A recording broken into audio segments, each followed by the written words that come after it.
Hey, this is Ryan of Happy Healthy Vegan. So I bet most of you have probably already seen some headlines going around the news for the past few days and weeks. The United Nations has come out and said that we here on Earth have approximately less than 12 years to get our act together in order to avoid some catastrophic climate change events. This report, which was issued by the UN's Intergovernmental Panel on Climate Change, said governments around the world must take rapid, far-reaching, and unprecedented changes in all aspects of society to avoid disastrous levels of climate change.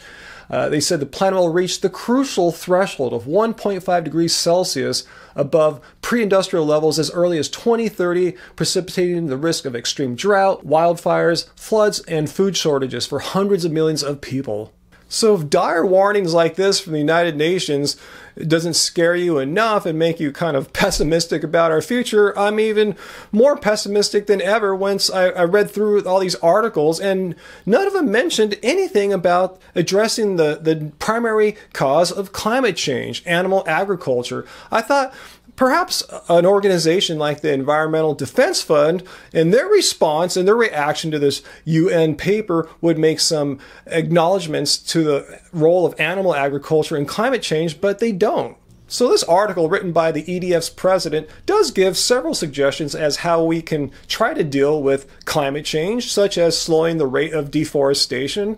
And so this article makes absolutely no mention as to what's causing deforestation. I mean, how can you address a problem if you're not even going to tell people what it is? And I'll tell you what it is. It's animal agriculture. Over 90% of the Amazon rainforest has been destroyed because of animal agriculture. We're talking destroying rainforest land in order to raise cattle or feed crops for them. And this article rightly points out that we need to seriously reduce global methane emissions. And methane, if you're not familiar with it, it's a gas similar to carbon dioxide, but it stays in the atmosphere for less time than CO2, but has far more heat-trapping effects than CO2 does. And this article points out the largest industrial source, not the largest source overall, strangely, which I'll get to, but the largest industrial source of methane's emissions, which is the gas and oil industry. And the EDF even wants to build a satellite to track leaky gas and oil facilities. So if you look at our own government's data on methane emissions, yeah, natural gas and petroleum, 31%. But let's look at other parts of the chart, particularly enteric fermentation, which is the gas produced by ruminant animals such as cows. So if you add that 26% for enteric fermentation to manure management, you have 36%, making animal agriculture, again, the largest single most producer of methane gases. Yet this article, written by the Environmental Defense Fund, an organization you would think would truly want to address tackling climate change head-on, conveniently ignores the #1 source of methane gases. Sure, they'll call it the gas and oil industries because it's easier to do that, but it's much more difficult and controversial to call out people eating animal products. It's not like what I'm saying here is some weird esoteric vegan propaganda. The United Nations has known this for over a decade. Back in 2010, their chair of the Intergovernmental Panel on Climate Change, the same organization that produced this report that we're talking about in this whole video, said that people should reduce their meat consumption. And his comments on how people can actually eat less meat and help fight climate change in an extremely meaningful way, these comments were seen as it being extremely controversial. So apart from the United Nations, I really don't see any other major organizations, let alone governments, major news media outlets, being honest, transparent, and truthful about the causes of climate change, the #1 source of carbon dioxide, methane, deforestation.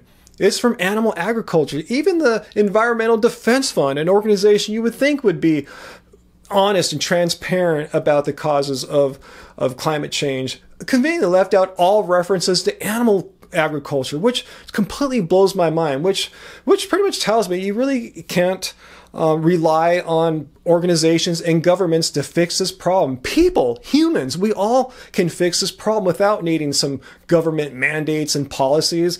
We can't address this problem without looking at how we eat. It's unsustainable. The current food system, all the resources required to raise 70 billion animals a year needlessly. We can live off plants, and which requires far fewer resources.